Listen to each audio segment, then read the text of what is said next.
இந்தாங்க நெய். இது ஜிஆர்பி உதயம் நெய் போல மணமா சுவையா மணல் மணலா இருக்குமா?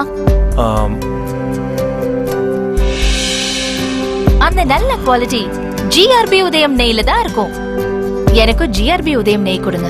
அதிநவீன ஃபேக்டரியில் சுத்தமாகவும் சுகாதாரமாகவும் பாரம்பரிய சுவை மாறாமல் தயாரிக்கப்படும் ஜிஆர்பி உதயம் நெய்.